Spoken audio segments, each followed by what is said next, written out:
మీ business ఏదైనా మీ ఊర్లో promotion చేయాలంటే అది సుమన్ టీవీతోనే సాధ్యం. ఇప్పుడే సంప్రదించండి. తెలంగాణ ప్రభుత్వం కుటుంబ సర్వే ప్రారంభించింది. అట్లాగే భద్రాచలంలో కూడా ఈ కుటుంబ సర్వే అధికారులు, రెవెన్యూ అధికారులు మిగతా ఎవరికైతే కేటాయించారో ఆ అధికారులంతా కూడా సర్వే చేస్తున్నారు. ప్రధానంగా చూసుకుంటే మనం భద్రాచలం పట్టణంలోని జగదీష్ కాలనీలో లాస్ట్ సందు అంటే ఆ చివరి సందునందు అక్కడ దాదాపు ఒక 50 కుటుంబాలు వరకు ఉంటారు. వారికి రేషన్ కార్డు కానీ, ఓటర్ కార్డు కానీ, లేకపోతే మిగతా సంబంధించి ఏదైనా ఇక్కడ వారికి తెలంగాణ ప్రభుత్వమే ఏర్పాటు చేసింది. కానీ ఇప్పుడు కుటుంబ సర్వే వారికి చేయొద్దు అని అధికారులు వారికి చెప్పడం, అక్కడ సర్వే చేయకపోవడం జరుగుతుంది.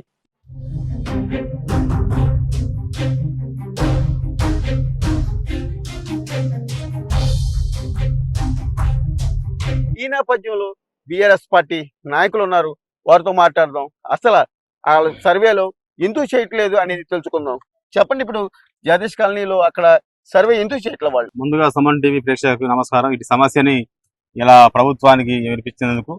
ఈ రోజు భద్రాచలం పట్టణం జగదీష్ కాలనీలో సర్వే స్టిక్కర్లు ప్రతి ఇంటికి ముందు చేస్తా ఉన్నారు. స్టిక్కర్ వేసినాక తారీఖు నాడు వచ్చి అధికారులు సర్వే చేస్తా ఉన్నారు. కానీ అక్కడ స్టిక్కర్ కూడా వేయలేదు. ఎందుకు వేయలేదంటే మీరు ఆంధ్రాలోకి వెళ్ళి ఉన్నారు, మీరు ఆంధ్ర భౌగోళికంగా ఆంధ్ర సరిహద్దులో ఉన్నారు కాబట్టి మీరు ఆంధ్ర వాళ్ళని చెప్పదలుచున్నారు కాబట్టి వాళ్ళు సర్వే చేయకుండా అధికారులు నిలిపివేశారు. ఇలా మేము డిమాండ్ చేసేది ఏంటంటే తెలంగాణ రాష్ట్రం వచ్చిన నుంచి ఈ రోజు వరకు కూడా కేసీఆర్ గారి ప్రభుత్వంలో కానీ అది బీఆర్ఎస్ పార్టీ పాలనలో వాళ్ళకి అన్ని సంక్షేమ పథకాలు, కళ్యాణ లక్ష్మి అయితే అదే విధంగా వాళ్ళకి కావాల్సిన విద్యుత్ మీటర్లు, వాళ్ళకి కావాల్సినటువంటి పింఛన్లు, రేషన్ కార్డులు అన్ని కూడా టీఆర్ఎస్ ప్రభుత్వం ఆనాడు చేపట్టింది. ఇలా గవర్నమెంట్ మారిన తర్వాత తెలంగాణ ఆనాడు కేసీఆర్ గారి ప్రభుత్వంలో 2014 సకల జనుల కుటుంబ సర్వే పెట్టినప్పుడు కూడా ఆ ప్రాంతంలో సర్వే జరిగింది.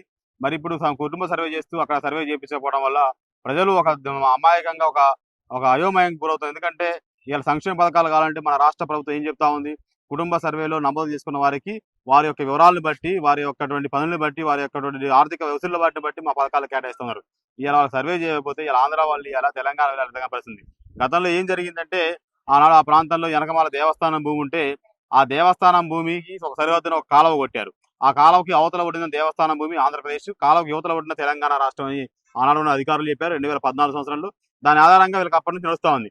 కానీ ఈ రోజు ఇంటి పన్ను ఇవ్వట్లేదు, ఓట్లు ఉన్నాయి, ఆరోగ్యశ్రీ కార్డులు ఉన్నాయి, అదేవిధంగా పింఛన్ ఉంది, మిషన్ భగీరథ తెలంగాణలో నీళ్ళు వస్తా ఉన్నాయి, కళ్యాణ లక్ష్మి పథకం వస్తా ఉంది. నిన్నగాక మన రేవంత్ రెడ్డి గారి ప్రభుత్వంలో గృహజ్యోతి పథకం పెడితే ఆ గృహజ్యోతి పథకం యూనిట్ల బిల్లు కూడా ఉచితంగా ఆ ప్రజలకు వస్తా ఉంది.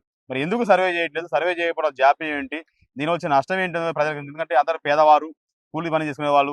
ఇవాళ ఈ సర్వే ఆధారంగానే అన్ని రకాల ప్రభుత్వ పథకాలు వస్తాయని ప్రభుత్వం చెప్తా ఉంది. కానీ ఈ సర్వేలో మా పేరు లేకపోతే మాకే ప్రభుత్వం పథకం ఆగిపోయిందని భయంతో దిక్కుతో స్థితిలో ఉన్నారు. కాబట్టి ప్రభుత్వం తక్షణం ఆలోచించి ఇటువంటి న్యాయం చేసి తక్షణ అధికార యంత్రాంగం ఆలోచించారు. ఆంధ్రప్రదేశ్ ప్రభుత్వం పక్కనే ఉంది ఎడపక్క ఎంఆర్ఓ గారు, ఇటు పక్కనే ఉన్న తెలంగాణ ఎంఆర్ఓ గారు. ఇద్దరు కూర్చొని ఆ యొక్క పేద వర్గాలకు న్యాయం చేయాల్సిందిగా మేము బీఆర్ఎస్ పార్టీ పక్షాన డిమాండ్ చేస్తా ఉన్నాం. దాదాపు అప్పుడు విభజన జరిగినప్పుడు కాంగ్రెస్ పార్టీ ఏదైతే ఉందో విభజన అప్పుడు జరిగింది. ఆ విభజన అనంతరం కూడా వాళ్ళకి ఏదైతే గవర్నమెంట్ సంబంధించిన ఓటు హక్కు కానీ ఏనో కూడా వాళ్ళకి ఇక్కడే తెలంగాణ ప్రభుత్వంలోనే జరుగుతుంది. కానీ ఇప్పుడు సర్వే ఈ కాంగ్రెస్ ప్రభుత్వం అయినా కూడా వాళ్ళకి సర్వే నిర్వహించి వాళ్ళకి ప్రభుత్వం నుంచి అందాల్సిన అటువంటి ఏనో కూడా పథకాలు అందాలని చెప్పని బీఆర్ఎస్ పార్టీగా కోరుకుంటున్నారు. కెమెరామెన్ బాలసూర్యతో నాగరాజు, సుమన్ టీవీ, భద్రాచలం.